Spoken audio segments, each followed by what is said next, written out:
Azərbaycan Respublikasının Baş Prokurorluğu tərəfindən səfərbərlik və hərbi xidmətə çağırış üzrə dövlət xidməti ilə birlikdə həmin xidmətin bəzi vəzifəli şəxslərinin qanunsuz əməllərinin qarşısının alınması və aşkar edilmiş belə hüquq pozmalara qarşı mübarizə istiqamətində kompleks, sistemli və ardıcıl tədbirlərin görülməsi davam etdirilir. Bununla bağlı xidmətdən daxil olmuş və Baş Prokuror yanında Korrupsiyaya qarşı mübarizə baş idarəsi tərəfindən keçirilən əməliyyat axtarış tədbirləri nəticəsində əldə edilmiş məlumatlar əsasında xidmətin Qaradağ rayon idarəsi, Saatlı, Cəbrayıl və Ağdaş rayon şöbələrinin vəzifəli şəxslərinin qanunsuz hərəkətləri ilə bağlı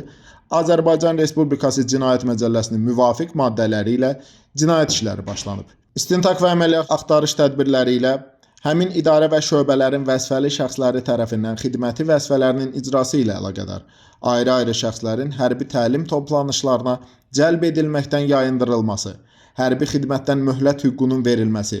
ölkədən çıxışına məhdudiyyət tətbiq edilməməsi və digər bu kimi məqsədlərlə müxtəlif məbləğlərdə rüşvət almalarına əsaslı şübhələr müəyyən edilib. Toplanmış sübutlar əsasında xidmətin Ağdaş rayon şöbəsinin rəisi Nurlan Abbasov, həmin şöbənin əməkdaşı Şahlar Usubəliyev, Talih İsmailov, xidmətin Saatlı rayon şöbəsinin rəisi Murad Əhmədov, həmin şöbənin əməkdaşı Araz Kərimli, xidmətin Cəbrayıl rayon şöbəsinin rəis müavini Niyam Mədədsoylu, xidmətin Qaradağ rayon idarəsinin zabitləri Etibar Əliyev və Şamil Aliyevə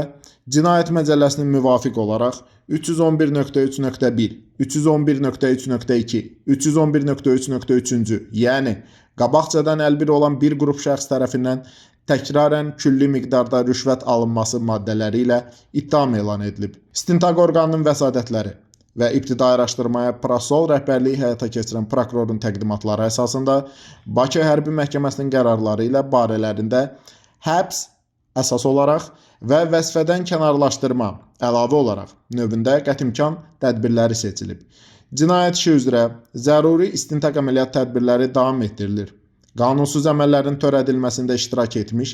digər təqsirli şəxslərin cinayət məsuliyyətinə cəlb edilməsi təmin olunacaqdır.